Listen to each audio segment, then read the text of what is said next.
My name is David The Leland. broadcast is now starting. All attendees are in listen-only mode. Sidekicked already. I will be chairing tonight's meeting, and as we begin, I'd like to mention a few housekeeping items regarding participation, which looks like it might be very important tonight. Public comment. Public comment will be solicited during each actionable agenda item. Once I ask for public comment on a specific item, please raise your hand, or if you've already filled out a card, I will call you up. The village staff will announce the speaker by stating their name and allow up to 3 minutes of public comment, and that is strictly enforced, folks, so please pay attention to that. This meeting can also be viewed live on Comcast Local Channel 18 or streamed at royalpalmbeach.com/YouTube. At this time, I would like to ask everybody to stand and join me in the Pledge of Allegiance, please. Pledge allegiance to the flag of the United States of America and to the republic for which it stands, one nation, under God, indivisible, with liberty and justice for all.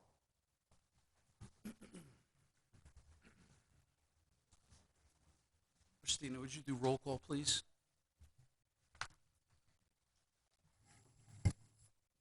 Chairman David Leland, Here. Vice Chairwoman June Perrin, Commissioner Adam Miller, Here. Commissioner Philip Marquis, Here. Commissioner Ray Nazareth, Lauren McClellan, alternate 1, here, Kara Kauser, alternate 2, Jan Rodusky, council liaison, Mitty Barnard, assistant village attorney.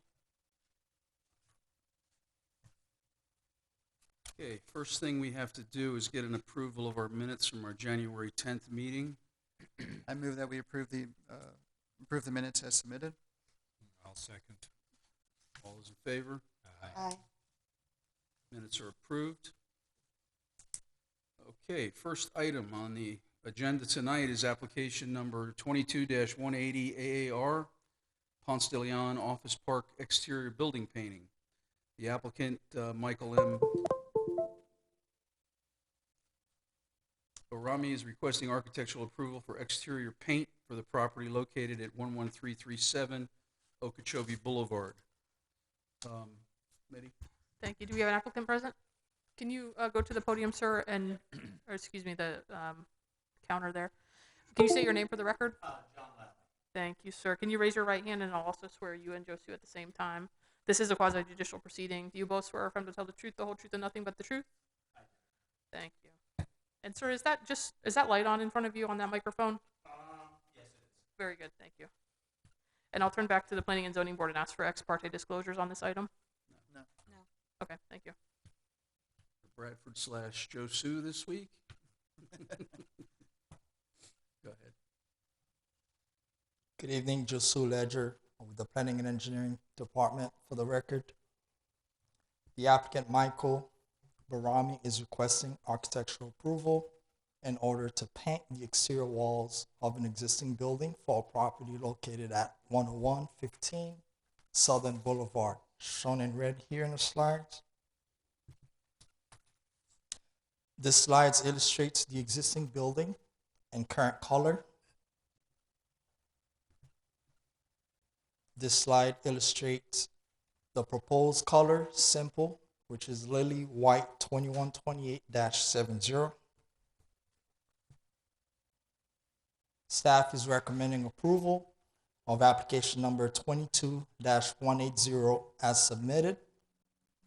And this concludes my presentation. I'm glad to answer any questions you may have.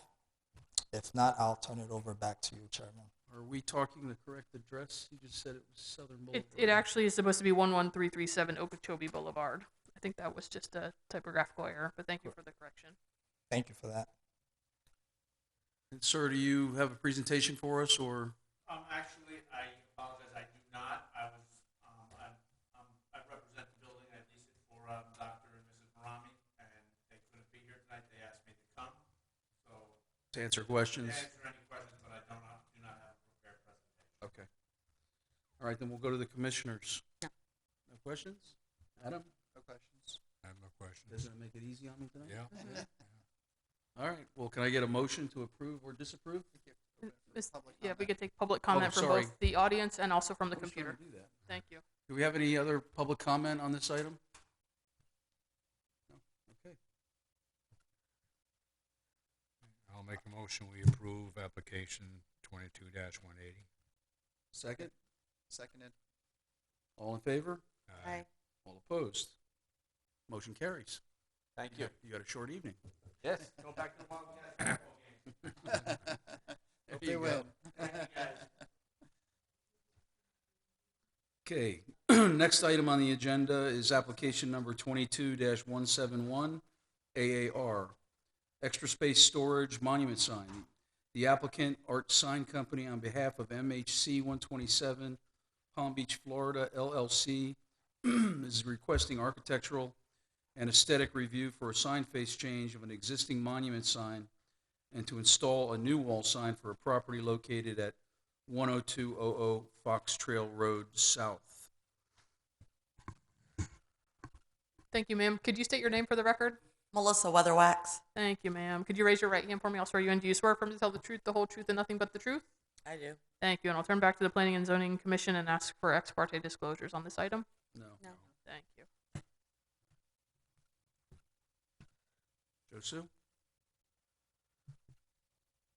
Thank you. I'm not sure which part of the presentation it's been shown online, so just give me 1 second. I'm trying to make sure that they're seeing the right thing. Okay.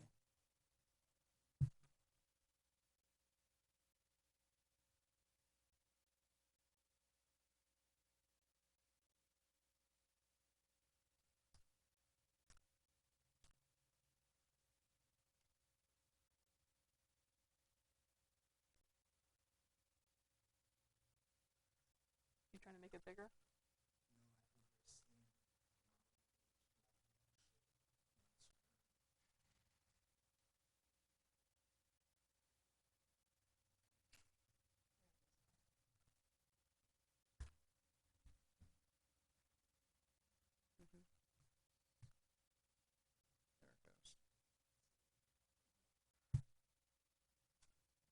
Thank you for that. We got it going. We got it right this time. All right. The applicant, Art Design Company, is requesting architectural approval in order to replace an existing 30 square feet wall signs with a new 24 square feet illuminated wall sign on the north elevation of the building and replace a tenant panel on an existing monument sign for a property located at 10200 Fox Trail Road South. This slide illustrates the north side of the building where the applicant is proposing to replace the existing 30 square feet wall sign with a new 24 square illuminated wall sign. This slide illustrates the existing monument signs where the applicant is proposing to modify the tenant panel to add the extra space storage letters. Staff is recommending approval of application number 22-171 as submitted. This concludes my presentation. I'm glad to answer any questions you may have, or I'll turn it over to you, Chairman. Are you here to answer questions, or do you? If you have any questions, I am. Okay. Do we have any public comments? Commissioners? I like the new sign. It's much better than the old one. Thank you. I have nothing. No, I think improvement is always is good, and it looks like that is an improvement for that facility. So, can I get a motion? I move that we accept the application as submitted. Second? I'll second. All in favor? Aye. All opposed? Motion carries. Thank you. Thank you very much.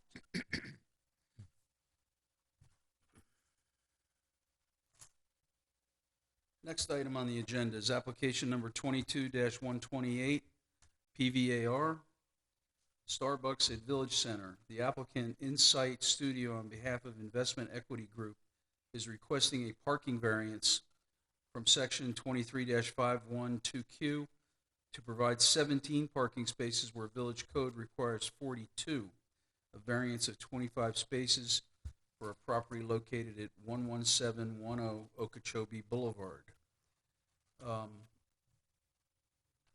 Mitty? Thank you. Could the applicants approach the microphone, and I'll swear anyone who's going to testify on this in, please? Can you state your names for the record? Brian Terry. Brian Kelly. Thank you both. Do you both swear affirm to tell the truth, the whole truth, and nothing but the truth? I do. Thank you, and I'll turn back to the commission and ask for ex parte disclosures. Thank you. Staff do have a presentation. Sue, please. All right, the applicant Investment Equity Group 3 LLC is Hold on, sir. We'll open it to public comment shortly. Thank you. Yes. The request before you is for a parking variance from the Village Code of Ordinances, Section 23-51, parentheses 2, Q, to allow for 17 parking spaces where Village Code requires 42 parking spaces, a variance of 25 parking spaces. It is important to note that on March 19, 2020, Village Council approved the variance order VC 20-02 in order to reduce the number of required parking spaces from the required 149 parking spaces to 143 parking spaces, resulting in a variance of 6 parking spaces. Combined with the previously approved parking variance and the current request before you tonight, it would result in a parking deficit of 31 parking spaces of the Village Code required 175 parking spaces. Village Code Section 26-32, parentheses F, parentheses 6, allows the Village Council to grant variances when special conditions and circumstances exist which are peculiar to the land, structure, or building involved, do not result from the actions of the applicant, will not confer on the applicant any special privilege. A literal interpretation of the provisions of this division would deprive the applicant of rights commonly enjoyed by other properties, will be in harmony with the general intent and purpose of this division, will not be injurious to the area involved or detrimental to the public welfare. Based on the information provided, village staff does not support the variance request, as the granting of the variance would confer special privileges denied to other properties in similar circumstances. No special conditions and circumstances are applicable to the subject property, and the request is needed due to actions of the applicant as it relates to the proposed restaurants with drive-through, and therefore is requesting a recommendation of denial to be submitted to the Village Council regarding application number 22-128 and variance order VC-23-02. This concludes my presentation. I am glad to answer any questions that you may have. Does the applicant have a presentation for us? I believe so. Good evening, Brian Terry with Insight Studio. I don't know if it's possible. Can we, I'd prefer if we could present each component of the application so they can get a better understanding of the entire project as it relates to how the variance is tied into that. Is it possible to present? Because there's multiple applications here. You're correct. You can do that. Just for the Planning and Zoning Commission, just be advised that the item right now before you is just the variance. He's going to go into the site plan and the landscape waiver, but just know that you'll be voting on those matters separately. Josie, am I able to control from over here? I am.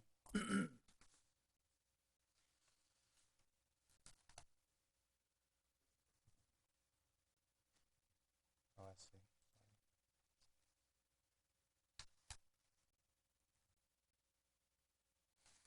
Okay, good evening. Again, my name is Brian Terry. I'm with Insight Studio. I'm here on behalf of the applicant. Ashley is here in the audience, as is Brian Kelly, our traffic engineer, who you're going to hear a little bit from as well as I go through this. And again, I want to just kind of give you the broad picture here so that we're on the same page as to what the application entails. In total, before diving into the specifics about the variance itself. So the Village Center PUD is located obviously right across the street from where we are today. The office building has built for a very long time. As was mentioned, there was a previous variance tied to that because it was approved as 50% medical, 50% office. And so when it was most recently purchased, there was a modification to that because they wanted to use the entire building for medical office. And so there was a necessity at that point in time to consider the parking. And we worked through that with the P&Z board at the time and then the council.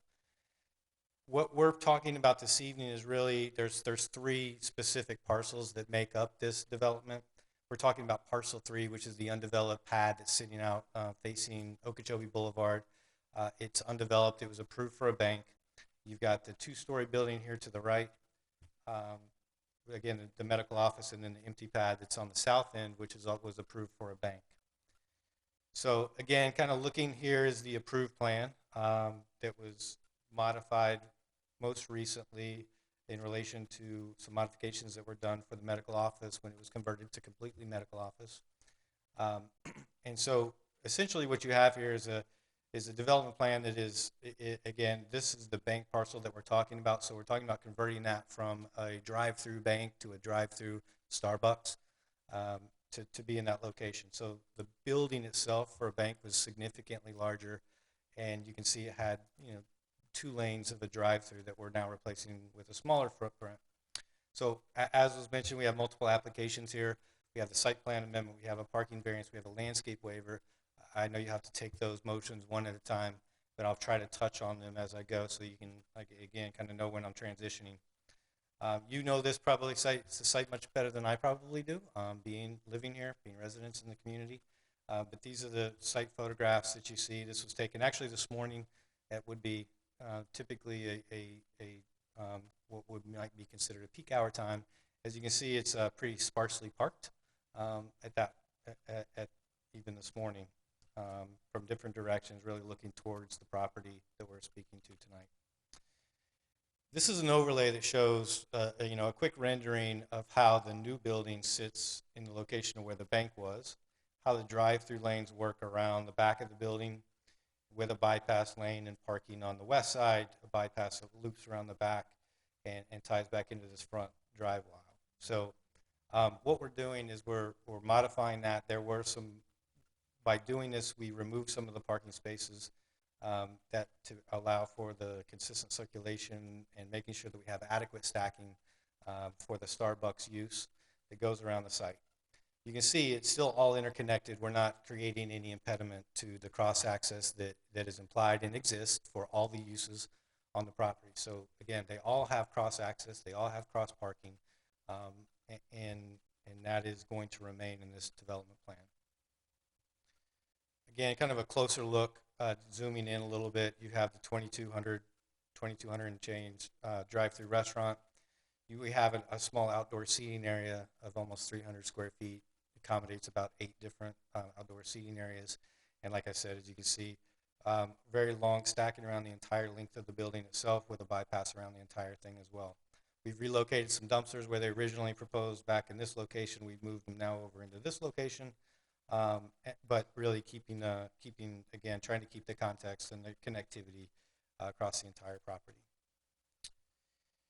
Here are the building elevations that you can see. So again, it's pretty simple, consistent architecture with what's in the development that exists today. Paint color scheme is very consistent. Simplified building signage with the Starbucks logo on the north elevation, which would be that one facing Okeechobee Boulevard. And then the west elevation, which would be facing, if I kind of flip back over so you can get context. Again, this is a cross-access point from Denny's. And so, let me go back one more, it might help. So you can see better now, right? So there's the cross-access. A lot of folks, this is kind of the main entrance, right, that comes in and goes south. A lot of folks would anticipate coming in through Denny's and then ultimately accessing the property. So there's a sign logo on the west facade of the building itself. There is the existing turn lane. An access point and curb cut or proposed curb cut that would access into this location to provide a little bit cleaner access for the overall site itself rather than having to navigate through the Denny's parking lot. So now I'll get to the parking variance and kind of try to give you the context of what we're doing here. It sounds, I know the number 25 sounds like a large number when in the context of 42 required spaces. So let me kind of break it down as to where that comes from. You know, we have the code, the municipal code for Royal Palm Beach requires a parking space of 1 per 75 square feet. And so that would require, again, that's producing the requirement for 42 parking spaces, which in almost all municipalities that I'm aware of, that is in excess of what any other municipality would require. They don't have a specific, and that's for a fast food restaurant with a drive-through. There's a unique character to a coffee shop or a Starbucks as opposed to a typical McDonald's or a fast food use where you would, yes, there's a lot of drive-through activity, but still a lot of people come inside and they sit down and eat, and it's not for 5 minutes when they come in and grab a coffee or 10 minutes. They're there for a more extended period of time. So the expectation would be that there'd be more parking required. So you can see what we're doing is we're looking at these uses in total. And so we say medical office, based on the parking requirements that are approved on the property, we need 116 spaces. Again, there was a variance approved that reduced that number to 6. So the medical building itself is required to have 110 parking spaces. The financial institution on the south end that is approved but unbuilt would require 17. And then what we're proposing is based on some information Brian's going to kind of expand on. We would be required 17 spaces for the fast food or the Starbucks. So we have 144 parking spaces on site. So again, that's a total reduction of 25 that we're asking for specific to the drive-through here. One of the things that's important, and I want to make sure that this is clear too, is we present this in a way that we're not taking away any parking opportunity or parking expectation that any of the other tenants within the complex should have at this point in time. So again, as originally approved, 17 parking spaces were required for the bank. We're identifying, now again, there's cross parking across the whole thing, but what I'm trying to show you is how these parking spaces are generally distributed and most likely going to be used for each tenant. So 17 parking spaces, you see those in yellow here for the bank. We have 110 parking spaces that are dedicated or should be utilized or accessible for the medical office use, and those are identified in red. And then the 17 spaces that we're proposing for the Starbucks identified in green. So again, we're not asking that any reduction be applied against any other tenants or any other owners within the center. We're asking for the reduction to be specific to the Starbucks to maintain the parking calculations that those folks have entitlement to. So with that, actually, I'm going to let Brian speak a little bit. Thank you. Thank you. And for the record, my name is Brian Kelly. I'm a professional engineer with Simmons & White, and we performed the parking study for this project. And Mr. Terry kind of hit on it earlier, but the Village Code does not have a parking code specific to coffee shops. And there's a distinct difference between coffee shops and fast food restaurants. And I'll get into that a little bit. But just looking at what we have on the screen here, the Village Code, as Brian discussed, was 1 parking space per 75 feet. That's the fast food rate in the Village of Royal Palm Beach. What we did is we looked at what's called the Institute of Transportation Engineers. It's called ITE for short. This is an industry standard guidebook handbook that provides trip generation rates, parking generation rates that's used by engineers and planners all over Palm Beach County, Florida, really the entire United States. Everyone really utilizes this. So within the ITE, they actually specifically have studies and data for coffee shops. And the rates right there are kind of shown. So for the weekday, you get 1 parking space per 192 square feet. And the weekend, 1 parking space for 115 square feet. So that's a very large difference from the Royal Palm Code. And to kind of give you what that number translates to, so for the weekday, that would equate to 13 parking spaces. And the weekend, that would equate to 22 parking spaces. So the parking study, there it is. It's right there on the first line, the 13 for the weekday and the 22. This is based on ITE. This is based on real data and studies and industry standard practice. Another important topic is the coffee shop peak parking demand differs from the medical office and bank that share the same parking lot. The the prime example is the weekend. Coffee shops, that's when they're busiest. They're going to be a little bit busier on Saturday versus the weekday, and that's why the rates show that. However, a bank and a medical office, there is very, very little utilization. Sometimes banks have limited Saturday hours, sometimes they don't. Sometimes medical office has very limited Saturday hours, but it's going to be very, very empty on the weekend when the coffee shop is busiest. And that's just for the weekday and weekend. We actually also look at time of day. So we actually can look at time of day percentages that are actually based on studies and data as well. And coffee shops tend to be a little bit busier. Just think of how a coffee or a Starbucks operates. 7 a.m., 8 a.m., that's when it's going to have its peak utilization. Whereas a bank, medical office, yeah, there's some use at that time, but they really start ramping up 10 a.m., 11 a.m. That's when they're a little bit busier. So even there's some difference there. Also, coffee shops generally experience a little bit more drive-through business than dine-in compared to a typical fast food. And Mr. Terry also mentioned the coffee shop customers have much shorter stays. You're going in there, you're getting a coffee, and you're leaving, you're out 5 or 10 minutes. Maybe you stay a little bit longer versus actually going in there, getting your food, eating, takes a little bit longer. I can tell you from having 3 kids and going to fast food restaurants, I may sit there for 45 minutes when my kids are playing on the playground and other things. So those are longer durations for regular fast food restaurants than you would get at a coffee shop. So, and with all that said, if you look at the bottom here, this is kind of really the conclusion of the parking study. We actually looked at the ITE rates for the coffee shop, for the existing medical office, and also the bank that will be there in the future, the 3,700 square foot bank that will be there. And we looked at what the IT parking rates for each of these 3 different uses are, and also the time of day percentage of utilization for each of these, which they have some different peaks. And the numbers are as follows. The weekday max for those 3 uses combined for 95 parking spaces. So that's the max at any one time we would expect. At other times during the day, it would actually be much less. That's the peak. And as mentioned, we have 144 parking spaces. So even at the worst condition during the weekday, we anticipate a surplus of 49 spaces within that shopping area right there, within that area. On the weekend, the numbers are much, much less utilization because the coffee shop's going to be used, but that bank and the medical office is not. So we only anticipate a weekend max of 42 spaces out of that 144. So a surplus of just over 100 spaces. So I won't kind of get into the fine details here, but here's the shared parking calculations. You don't need to go through all this, but this is really what I just described, where we get that 49 space surplus and where we get that 102 space surplus for the weekday and the weekend.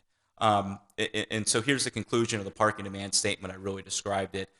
Bottom line is, even at the worst conditions, we anticipate a parking surplus of 49 spaces, and really that'll be a much larger amount during most of the day and certainly the weekend as well. And this is based on industry standard practices that engineers and planners utilize in Palm Beach County and everywhere else. And with that, I will turn it over to Mr. Terry. So maybe just kind of summarize where we are, and I think that it's important to kind of talk about. Again, we're looking at an opportunity to bring a very quality user onto a vacant piece of land that's been there for a very long time. What we believe, again, and we're trying to explain the circumstances of that the parking requirements within the village are much higher than they would be in a lot of other places. So, we are trying to, the special privilege, we don't think that we're asking or we're obtaining any kind of special privilege through this application process that would be unique or to this property or this use than would be anywhere else in Palm Beach County. We think we would meet the criteria in most every other municipality with this type of square footage, with this proposed amount of parking spaces and this design plan.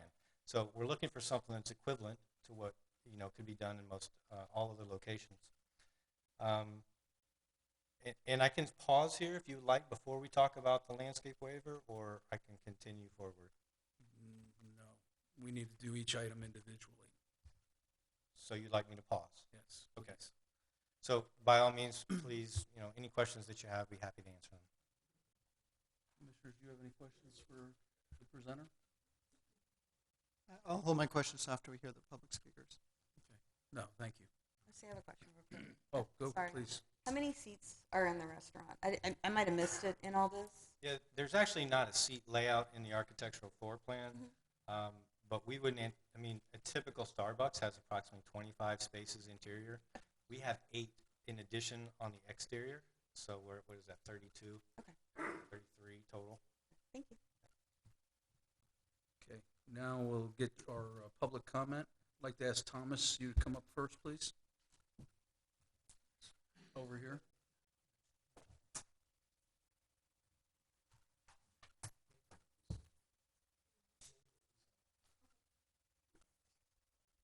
Maybe you want to. All you need to do, sir, is state your name and address for the record, please. My name is Thomas Trino. Okay, and she's going to start the clock. Just remember, as the chair said, you have 3 minutes to make your public comment. I'm the owner of the Denny's. I own the Denny's. I own the land. I own the building and everything. Could we put up that other picture showing the whole complete layout? If you see the whole layout, this is, my property is right here. I own all the property with the parking, if you can see this. Right here was a drive-through. This is where they want to put the Starbucks. What's happening, like you mentioned before, they're going to come through, cut through my parking lot, back up, and go to here. After the back up all the cars, now my people cannot park the cars because there's going to be a long line backing up because they're coming this way there. If they're coming through Okeechobee Boulevard, they have a cut here, they're going to come in, they're going to back up on Okeechobee Boulevard. All right? So my property is, I own the land itself personally. I bought it off the village in 1995 when I bought the property. Okay? So I don't want them backing up my customers because they will not be able to get in and out. We're busy from 6, 7, 8, 9 o'clock in the morning for breakfast. That is mainly your breakfast, lunch, and a dinner. And they're busy in the morning for breakfast, doing that between 7 and 8 o'clock. So what's going to happen is they're going to end up backing up all these lanes, are blocking all these cars from my park, customers getting in and out of what it is. Okay? That's mainly what it is on a parking. This is private property. I don't want them cutting through my property, right? Because they're going to cut through right here at the easement that goes right into my property right here is where they're going to cut through, right? And now the variance for the, when you mentioned the variance for the drive-through. When I bought the property in 1995, the master deed for the Civic Center states there'd be no drive-through. There'd also be no gas station put in there. There'd also be no CBS or Walgreens, because they all have drive-throughs. That's on the master deed for that piece of property. So I'm also against that too. But mainly the parking, like he says, people are going to park here on my property because it's only 20 steps to his driveway instead of parking all the way down at the other end. They're going to park where the closest is to the building, which would be right here on my property. They're going to walk 10 feet into Starbucks. So that blocks up my spaces for my customers to park during the morning when they come for breakfast. Because I have all the workers come in for breakfast and the truckers and everything else on my thing. Because this access road goes through on this side. So that's why I'm against the parking variance. Yes, to get spaces someplace else, because I know they're going to end up parking here. It's going to block my customers, it's going to hurt my business, because my customers can't get in and out. The driveway is going to back all the way up into the street because there's a long line of Starbucks. If you see Starbucks in the morning, they got 10, 15, 20 cars deep just starting to get coffee through the drive-thru. So I don't think it's a proper way to do it. Thank you, sir. Any other public comment?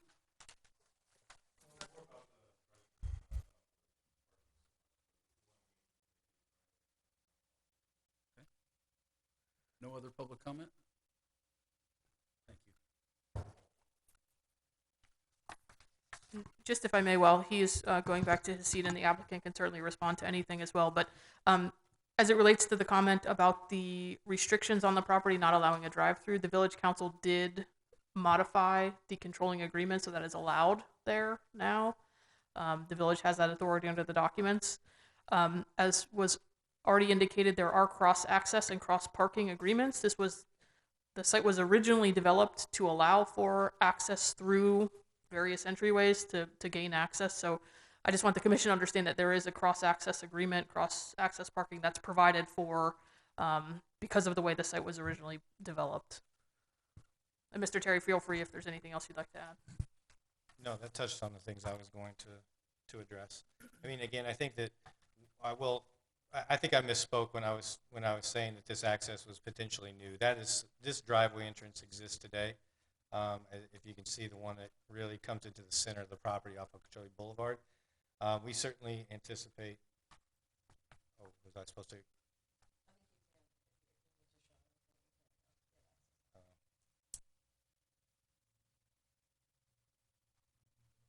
It flashed up for a second and I closed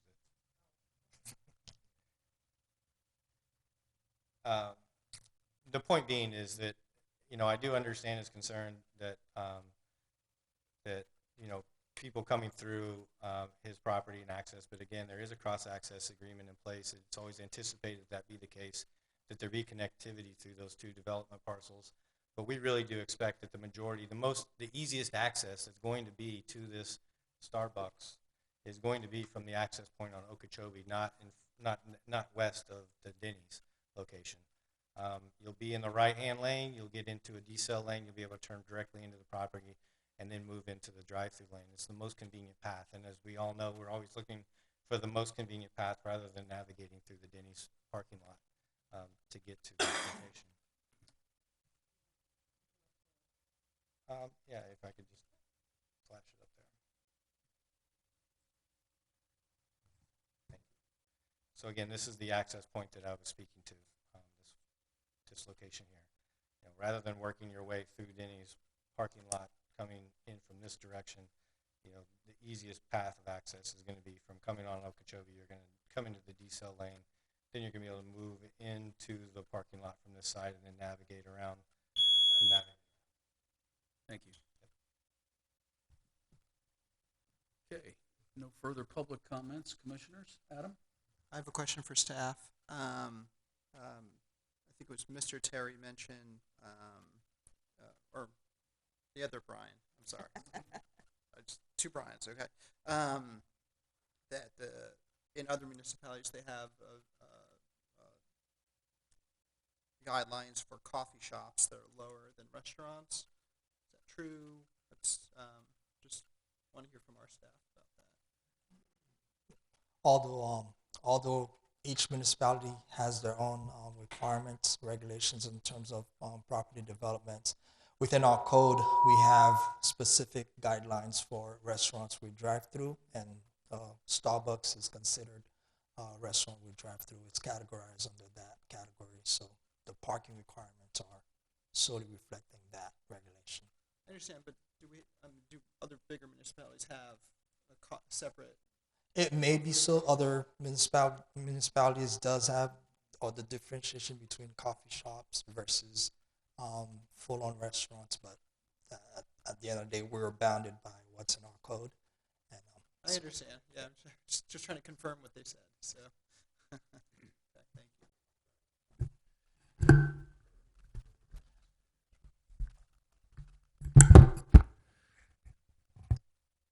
Yeah, I can't confirm or deny whether or not other municipalities have different parking ratios for coffee shops at the 1 to 75 plus one parking space per employee. But I would also contend that the amount of parking spaces that are required by our code are a safety stopgap measure, just in case we don't want or things begin to back up onto Okeechobee Boulevard. There are parking spaces available for both in-store patrons and people that are in the drive-through. Thank you. I have no question.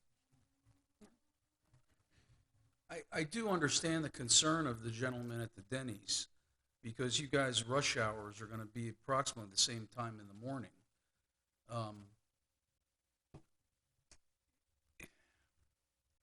I've been really torn about this, but in looking at it, but I tell you, I've got to agree with staff that I just don't think it's a good idea. I personally just don't think it's a good idea to grant that variance. So,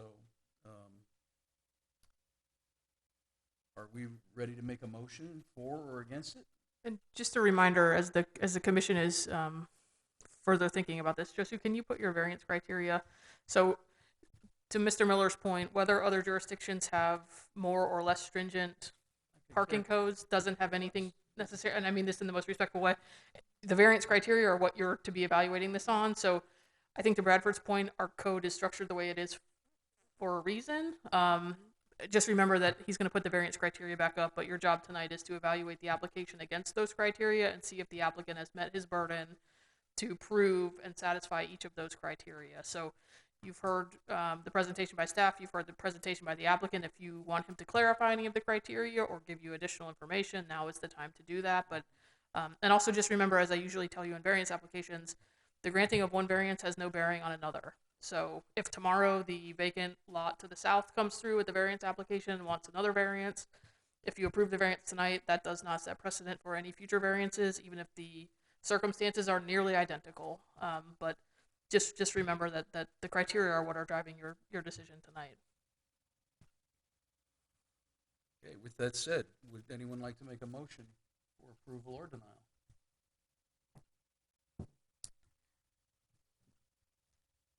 I'll move approval of the variance. You're going to approval? Moving approval for the We variance. have a motion for approval. Can I get a second? I'll second. Okay, all those in favor? Aye. If we could have a roll call vote on this one, I think that would be appropriate. Christina, if you could call each name and then have a audible vote. Remember, the motion on the table and the second is the motion to approve. Chairman David Leland, No. Commissioner Adam Miller, No.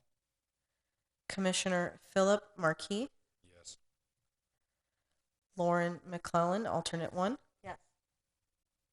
So that's all you need to call, just those present. So that motion does not carry. So now the commission needs to consider if there are any other motions to be made.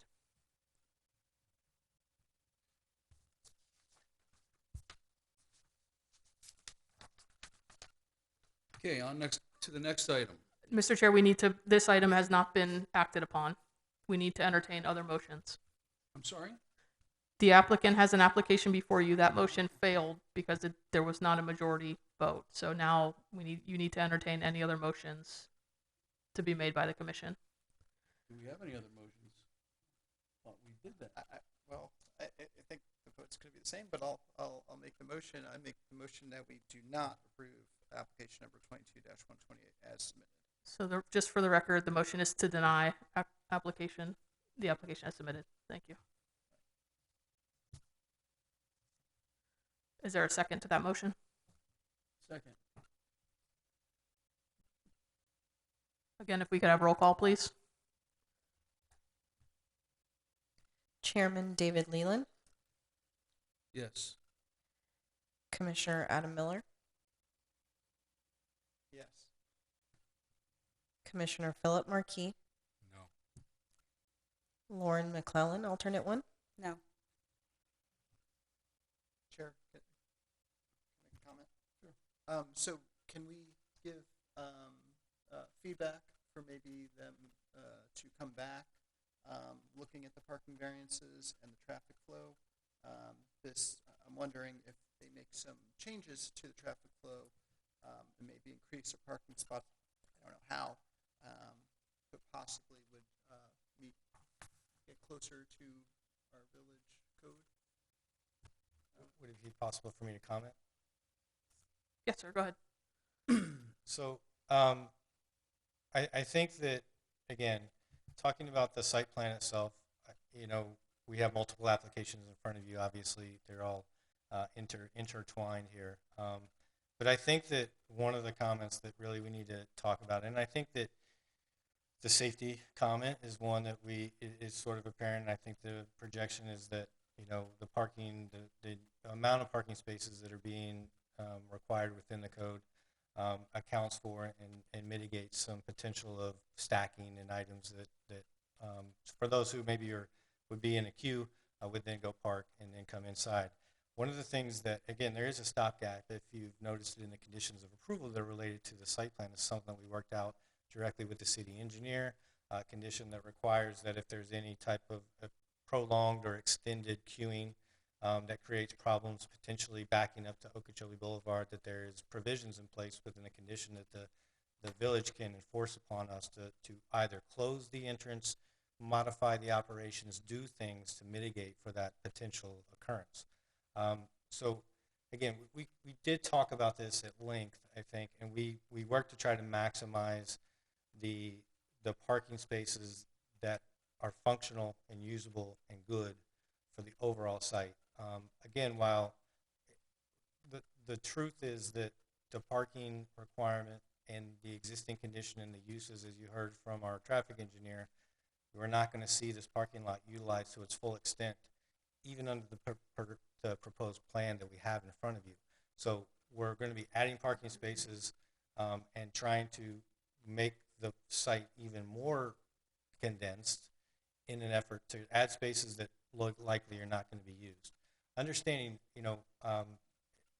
utilizing, we're just trying to talk openly about the situation of the requirement. The expectation to, again, the circumstances are there with how the other site's been approved. We're working through that. We have the cross access that we're maintaining with the Denny's, not to impede that. The pedestrian access is all functional and works well.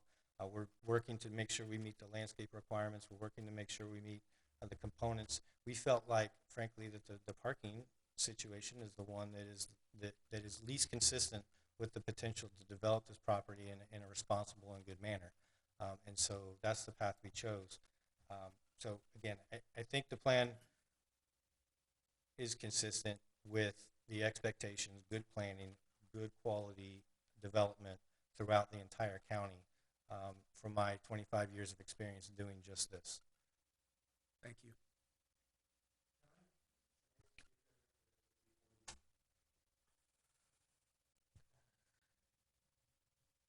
And Mr. Chair, because you've reopened it to public comment, we need to allow anyone else in the room the same opportunity. Thank you, sir. Is there going to be anybody else that wants to speak on this? Well, you've had your 3 minutes. Mr. Chair, we'll need to give him another opportunity. Okay. Because public comment was closed, so Okay. Since it's we reopened reopened. it, I Yes, guess. sir. Name and address for the record, please. Roger Livingston, 9704 Westlake Court, Boca Raton. So my concern is with the drive-through, and I recognize that they have the photo here with the 6 cars in the drive-through, but I have a Starbucks by my house that is 15 or 20 cars deep in their drive-through. And what my concern isn't so much, besides it curling and blocking the entrance off Okeechobee, so people are coming through and entering into my parking lot and coming around to try to, because they can't get in that way. I understand the convenience of Okeechobee Boulevard, but I have a feeling that that entrance is going to be blocked a lot, and people are going to be trying to enter the drive-through, queuing up right there, coming through my parking lot, which means that it's going to be backed up towards Denny's, and it's going to be blocking parking spaces because it's going towards the west. That's my first concern. My second concern is exiting. When they come out, if they come out behind on Civic Center Way there, they're not going to want to turn and come towards us and try to get back on Okeechobee through Royal Palm Boulevard, because it's hard to get across over here. They're going to want to come around to the stop sign and turn back and go back out Okeechobee on the west side. And I'm concerned with cars cutting through my parking lot. When cars start to back up at the stop sign, they're going to come in through where my dumpster is to the back and try to get around cars. And I'm going to have a lot more flow and traffic going. And I'm just worried more for the safety of people and kids and stuff like that going through, running into the restaurant and out, and cars using my back, queuing for their drive-through and trying to get around that stop sign and getting back onto Okeechobee Boulevard, because there's no other way to get on Okeechobee Boulevard once you get through at Starbucks other than, from that stop sign, because you can't do it on Royal Palm Boulevard. There's just too much traffic flow going back and forth. Unless you put a light there, they're not going to be able to get back onto Okeechobee. So those are my two concerns, just with the pure amount of people trying to cut through and the speed at which they do it, trying to get around people. I'm really concerned about the families. That's it. Thank you. Just something off my chest. I think I would have less of an issue with this if there was no way for them to cut through the Denny's parking lot. Mr. Chair, hold on. If before you proceed with more commissioner comments, could we entertain whatever remaining public comment there is and then close public comment again? And then if you could restate then you'll have the floor again. I just want to make sure. Okay. Okay. Then we're So going if you- to end public comment. So if you on could close this- public on this comment, item. thank you. May I jump in here? So there's two sides. Right? There's a denial and there's the approval, right? So to possibly make it more palatable to those that are in the denial group of this application and this request, again, this board is a recommending body. So what you can recommend to council are some conditions, right? If you vote to approve with conditions. Some of the things that I was just working with staff and the applicant. Now, the applicant isn't in agreement with any of these. They're a neutral feeling on this stuff. This is just me speaking to you as the board. Maybe your recommendation includes the closure of the cross-access point, the removal of the outdoor seating area, which will then reduce the variance by 4 parking spaces. So it can be one, the other, or both on your recommendation for approval. Does that make sense? Yes. My recommendation would be that we stop that pass-through area. So You know, I'm the a business difficulty. owner in this area too, so I know that business owners, we have to work together. We can't work against each other. And The difficulty is that site was developed with those cross-access agreements. We cannot remove an entitlement that currently exists. That site was developed. Now, if the applicant chooses to agree to such a modification, that's one thing. But to force that is different. In contrast, as was said, the village engineer has placed, and you'll see this in the site plan application, a condition of approval on Okeechobee Boulevard if it stacks up. But again, remember, what you're talking about is a parking variance. You're talking about a reduction of parking spaces, not the operation of the site through the site. Right. So legally, we need to be very careful about eliminating entitlements that exist on the site. There is a cross-access easement. There is cross-parking agreements that exist. So, well, my question is this, though. It was originally developed for a bank, okay? Completely different usage of that site. You're putting in 2 morning restaurants side by side. So that's a difference in what the request is, in my opinion. I understand that. I'm just telling you from a legal perspective, we need to be careful because each property owner within the complex bought knowing that there are cross-access easements in place and cross-parking agreements in place. They didn't buy a standalone building with no cross-access. So I'm just saying legally we need to tread lightly there. The applicant, I'd like to have him have an opportunity to respond to what was said with regard to Bradford's conditions, if you're amenable to that, Mr. Chair. Yes. If there's anything that that they have in response. I mean, I do, again, Brian Terry, I appreciate the consideration that Mr. O'Brien put out there. You know, we have contractual obligations that are based on a certain plan as of today. It's not something that I could commit to here this evening, but, you know, again, that's something that, again, we would certainly enjoy the support of this board, but at the same time, it's not something I can commit to and say, yes, we're willing to take away the square footage that is for the outdoor dining. We would like to have we'll give some consideration between now and council and be able to, you know, come to the council with a clear perspective on what we can and can't do. But as of this evening, I can't agree to that. Well, I would say I would make a recommendation to council that I would change my mind if we could get them to agree to eliminate that crossover. So the only other question I guess I have for the applicant is, the applicant is entitled to have the application disposed of tonight. You are a recommending body. This moves forward, whether it's a recommendation of approval or a recommendation of denial. The other option on the table is to postpone it to the next meeting. That would give the applicant and staff an opportunity to see if there are any other solutions. Given the number of folks on the dais tonight, it's a little bit difficult, so that's the other option. Either somebody flips their vote and another motion is made and votes are taken, or there could be a motion to table. Can it not go forward as a tie? The motions don't carry without. I understand. Okay.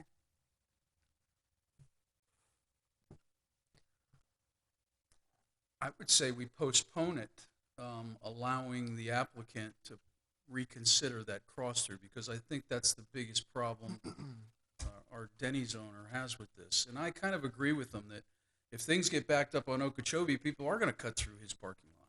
I wholeheartedly see Mr. that. Chair, if I can, I think what Mindy was saying is, I think we're looking at the parking spots right now.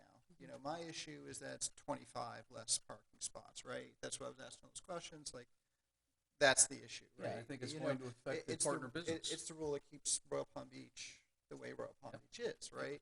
That's right. So, you know, I think it's interesting what Bradford said, you know, may reduce the outdoor seating area. I think that might even reduce the square footage area and further reduce the amount of required parking spots. I'm just very concerned that's a huge variance, not like two parking spots. Right. It's huge. So, I don't know where that takes us, but I just wanted to share that. So I don't think the crosswalk is going to help this item at all.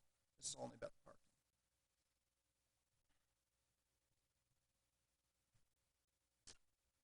All right. At this point, I do want to close this matter, though. Okay? If we could let the applicant, if he has something else to say. Sorry, sir. So I just want to put our, so could you confirm when, assuming there's a vote this evening and it were to move forward, when it would go to council? Just so that I understand the time frame that we would have to work this situation out with our tenant? If the next council meeting is March 16th. Okay. The next planning and zoning board meeting is March 28th. Right. So again, as I said, there are contractual obligations we have to work through here, and a schedule and time frame is one of them. What I would certainly request is that a vote be tonight, make the recommendations that are appropriate that you think could reduce the concern with the parking spaces. That'll give us time the next couple weeks to work with our tenant and work through how we can address that at the adoption or the final hearing there with village council. So, Mr. Chair, I'd like to make a motion that we approve the application with the condition that the applicant works with staff on the number of parking spots to try to reduce the variance as much as possible, and then they'll send it to the city council. Village council decide there. And just so I'm clear on that motion, would that be reducing the parking space variance requested by modifying other things such as the outdoor seating or other landscaping to Right. accommodate the extra parking? In some way, right? Okay. Thank you. Do I have a second? I'll second. Second. Go ahead, Phil. All And- those in favor? Hold on, if we could do roll call, then I just want to clarify who seconded. Mr. Marquis, did you second? Okay. And I just want the commission to understand that to make more parking spaces appear, something will have to be removed. So was the maker of the motion alluding to eliminating the outdoor seating area or a portion thereof? Or a dumpster. I mean, you've got two dumpsters. I don't know if Starbucks needs the two dumpsters. Again, I think those are all things that we need to be able to evaluate. We'll take these couple weeks and work those through. So I would recommend being very specific, because you can see how these conversations are going to go, to eliminate the outdoor seating, which would reduce the parking variance. Or eliminate a dumpster. Or eliminate a dumpster. There Just might kind be of other finding options. I space. just don't know, right? Right, yeah, So, but this yeah. just put the ones that we can on the table. Okay, so Mr. Chair, I'd like to modify my motion, if that's okay. Okay. Okay, I'd like to make a motion to approve application number 22-128 with the condition that the applicant works with staff on looking at reducing the parking variance by looking at possibly removing the outdoor seating area or modifying in some way and modifying the dumpsters, I think is what you said. Or landscape islands. Or landscape. Okay. Is the seconder of that motion in agreement with the modified motion? I'll second. Okay, thank you. Now, if we could have Christina do roll call, please. Chairman David Leland, Yes. Commissioner Adam Miller, Yes. Commissioner Philip Marquis, Yes. Lauren McClellan, alternate one. Yes. Thank you. Motion carries. All right, how many times did we present that motion? Okay, we okay to move on, Mehdi? Yes, sir. Thank you. Okay, item 4 on the agenda tonight is application number 22-164, Starbucks at Village Center. The applicant, Insight Studio, on behalf of Investment Equity Group, is requesting a landscape waiver from section 15-133D2 to allow for a reduced landscape island width of 5 feet north of the dumpster and 3 feet on the southwest corner, where village code requires 8 feet. Waivers of 3 feet and 5 feet respectively for a property located at the 11710 Okeechobee Boulevard. Mitty? The applicant has been sworn on this item, so I'll just ask the commission for ex parte disclosures. No. Thank you. Good evening, again, Josu Ledger, Planning and Engineering, for the record.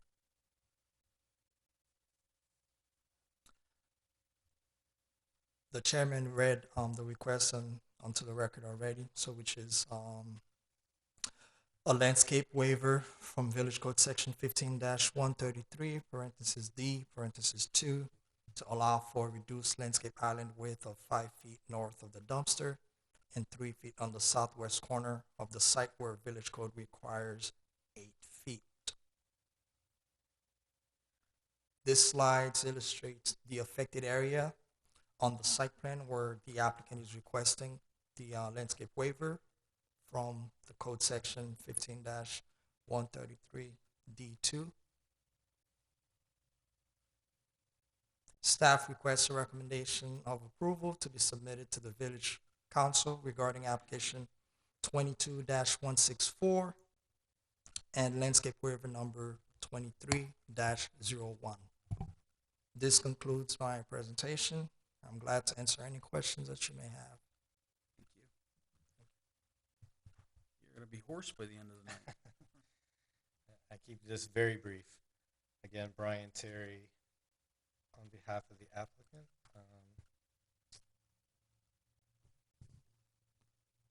So, there we go. Skip to the relevant slides here.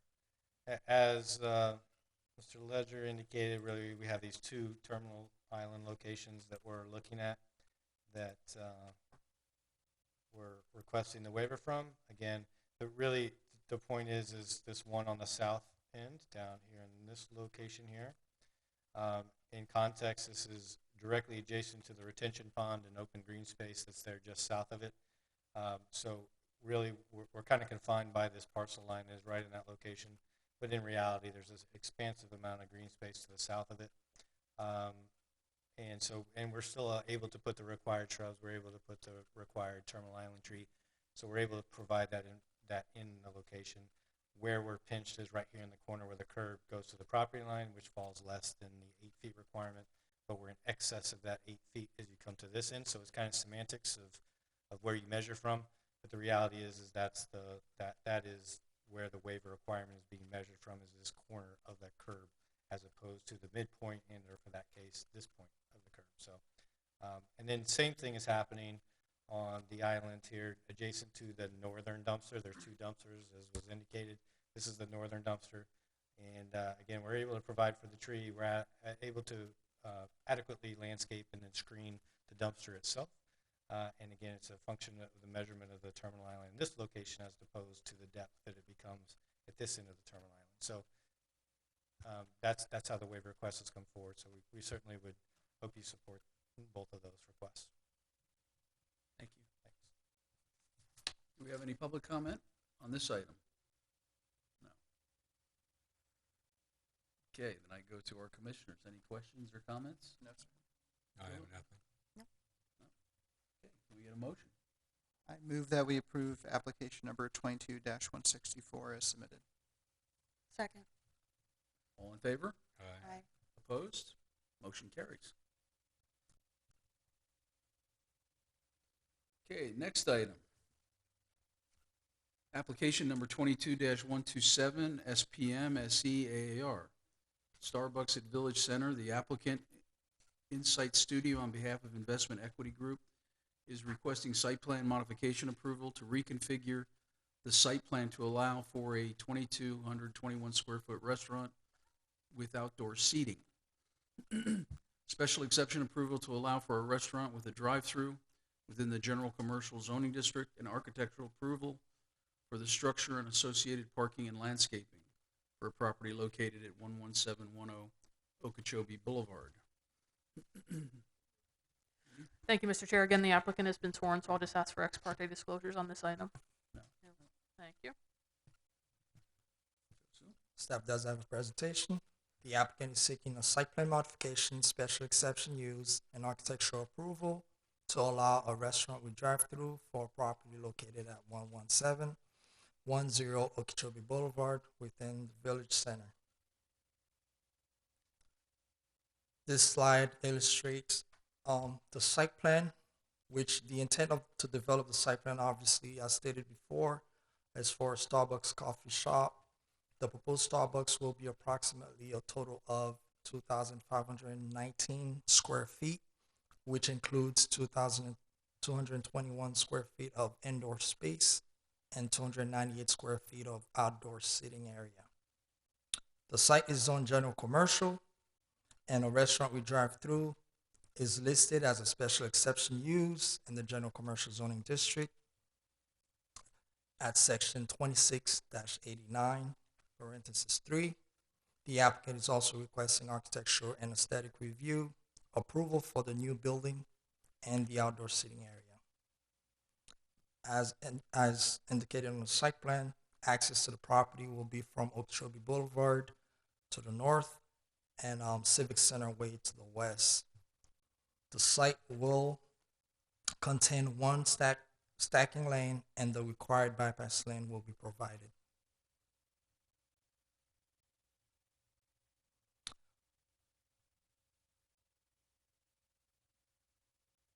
I don't think this is moving. There you go.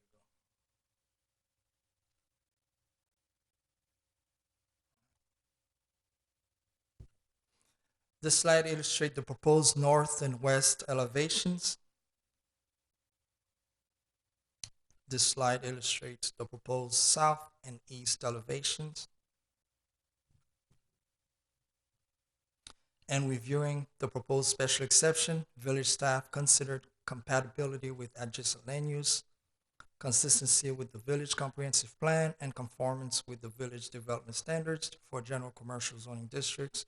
More specifically, whether the proposed special exception is consistent with the policies, standards of the village comprehensive plan, complies with all development regulations of the village code, or does not have adverse environmental impact, does not have adverse vehicular or pedestrian traffic impact, does not have an adverse impact upon public facilities, does not have adverse impacts on adjacent properties, is compatible with the character and living conditions of the existing neighborhood, does not have an adverse impact on property values in adjacent areas.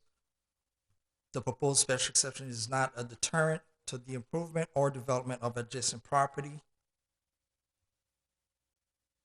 The proposed special exception will not seriously reduce the quality or quantity of light and air available to adjacent properties, which cannot be prevented by the imposition of conditions.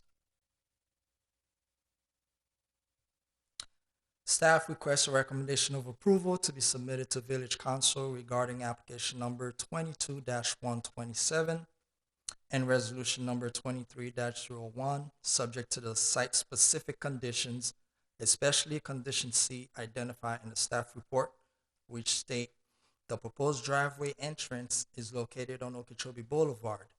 In order to prevent vehicles from queuing within the public right-of-way, the following conditions of approval shall be required.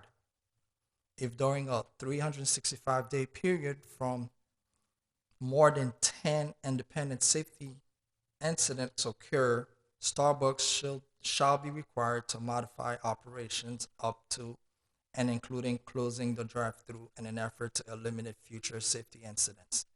Safety incidents shall be defined as a single occurrence where the on-site vehicle queue extends beyond the north property line for a period exceeding 10 seconds.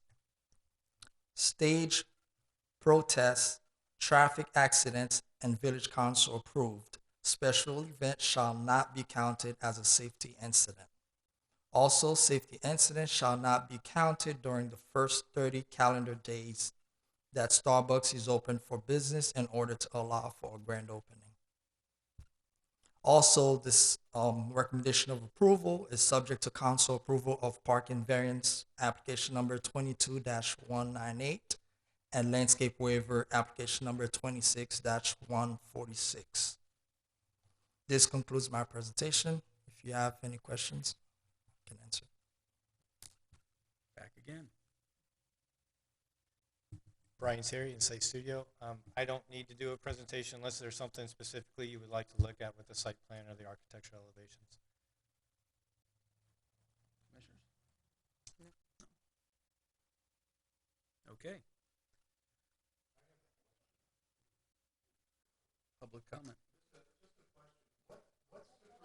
Yeah, you still need Sir, to come to the podium. Please come to the podium and state your name and address for the record. Roger Livingston, 9704 Westlake Court.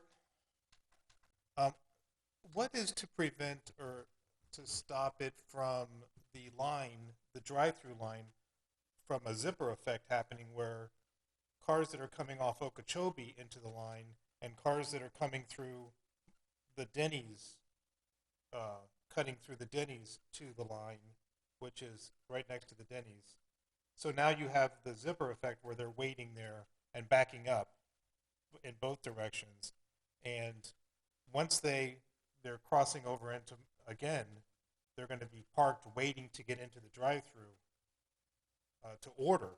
So they're not, they have an order jet. And now these parking spaces are useless because you can't park there because the drive-through line is coming in both directions.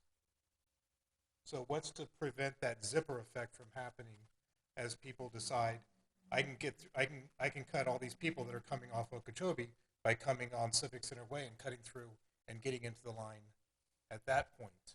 So there's a choke point right there that's going to back people up into my area also. So that's my concern too. Besides, again, people exiting and trying to get back on Okeechobee and cutting through the parking lot to get to my Civic Center Way entrance to get back onto Okeechobee. So a lot of traffic going through the area. Thank you. Mr. Chair, if we could, while public comment is open, Mr. Chair, if we could just hold on. While public comment is open, if we could entertain all public comment, and then when there's no more public comment, close public comment.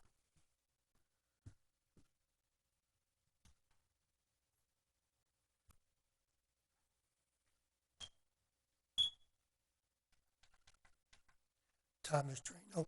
My comment is that when I bought the property, that they would have no drive-through whatsoever when I bought the property. According to the young lady, she says they changed that. Now, why can't they do a variance and block that off, change that too? Where they cannot cut through Denny's, or the line cannot back up through Denny's. And once the line backs up through my Denny's, those parking spaces are useless. How my customers going to get in and out? So that was hurting my business by doing that. See, so now why can't they do a variance and cut that off completely, same way they did a variance and change the drive-through method that I just found out that you mentioned? So if there's a way to do that, I have no problem if they block that off. But once they don't block it off, they're going to back all up. My customers can't get in and out to their parking spaces. It's going to be a big chaos. big mess, and I'm gonna start losing business because the people are not gonna come to my restaurant because of the line backing up and people can't use the parking spaces. So it is a blunder and it's gonna hurt my business, and that's been there for many years. Thank you.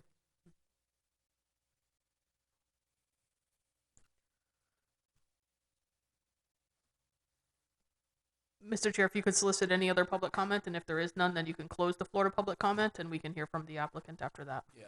Okay, we'll close it to public comment. Give you one last. I just wanted to address the comment, the discussion about potentially the zipper effect and cars coming from different directions. I mean, again, one of the conditions of approval that was stated that we're agreeing to talks about us addressing any stacking issues that occur on the site operationally as well as physically, making changes if it were to be necessary. So I think we can address, I can address our neighbor's concern if there is apparently some kind of condition where that's starting to occur. We can address it through operationally making sure that the traffic moves through in the direction of the how you address the drive-through lane is in the appropriate direction. And Bradford, I do understand that wording was put into this item basically to readdress this if we see an issue down the road. Did I understand that right? Go ahead, Vinny. So the condition that's before you that the applicant was put on notice of is specific to the public right-of-way on Okeechobee Boulevard. What I think I just heard the applicant say is that he would be willing to agree to a similar condition if stacking were to become a problem in terms of the cut through to the Denny's. Is that correct? That's correct.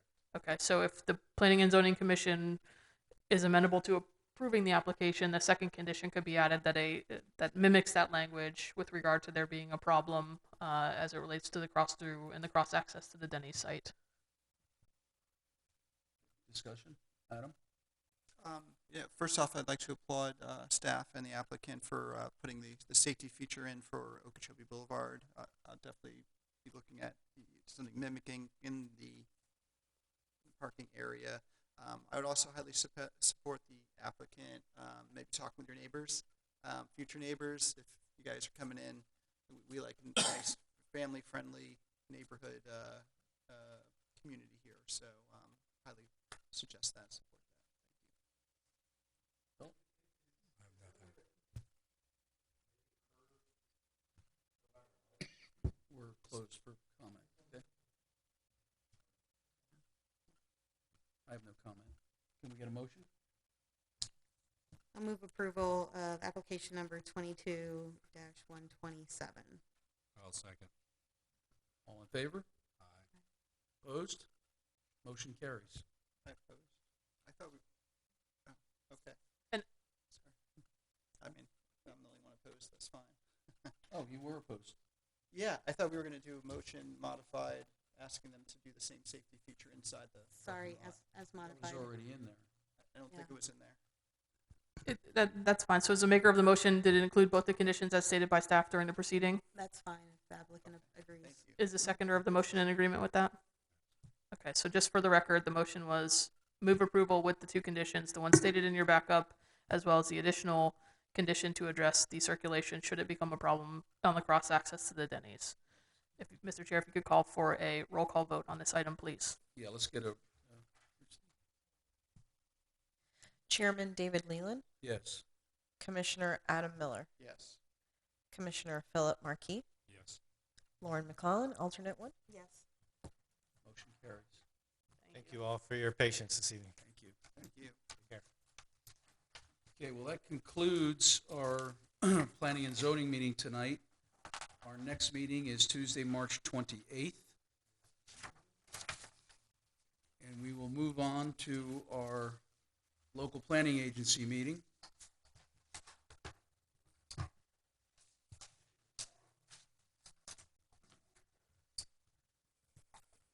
Okay.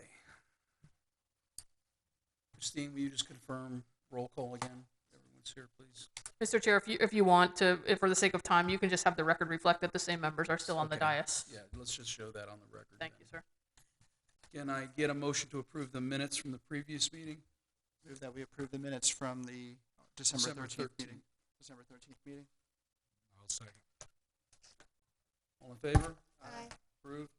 Opposed? Getting tired. Okay, motion carries.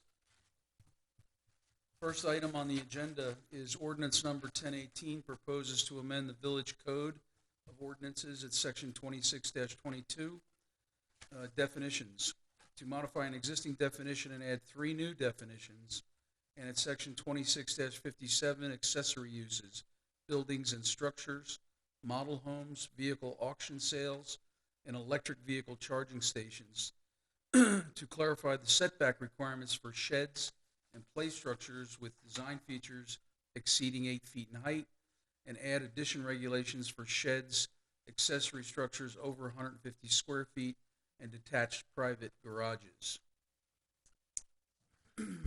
Sorry, Mr. Chair, that was a mouthful. I apologize for that, for you having to read all that.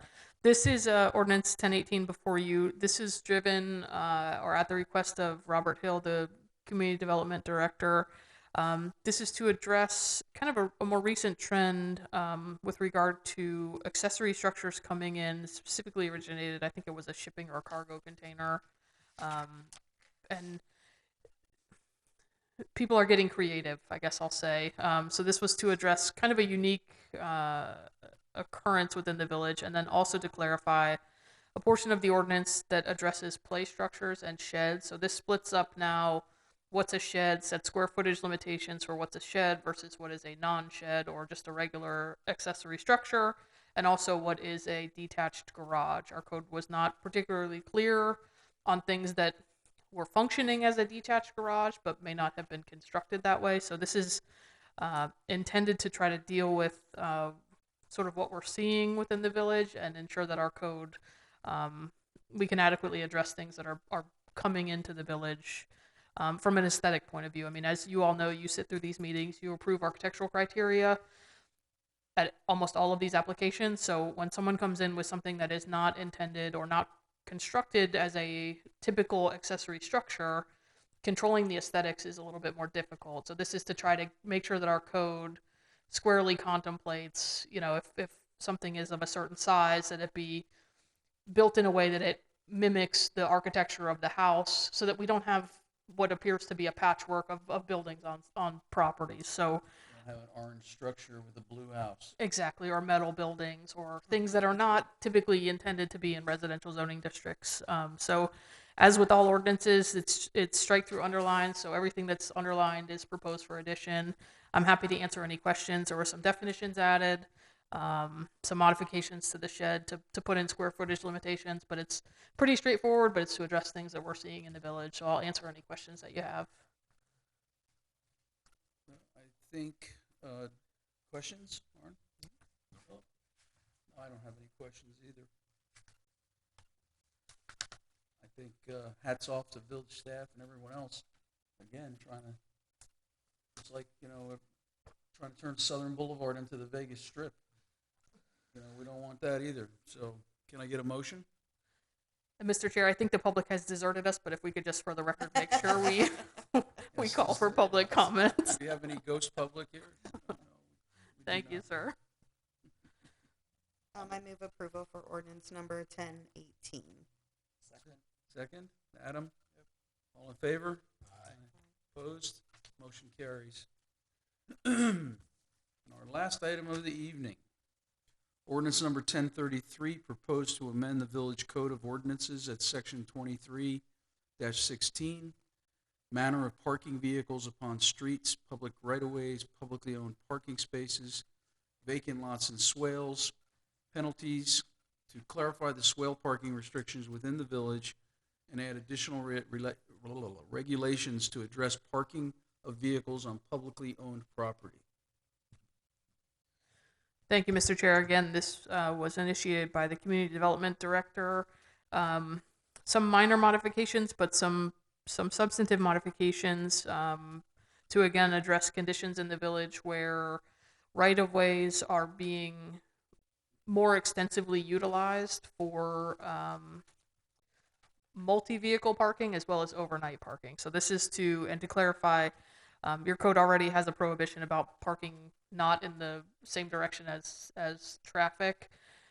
There's been some interpretations that diagonal parking qualifies, so this is clarifying that does not constitute what's allowed by village code.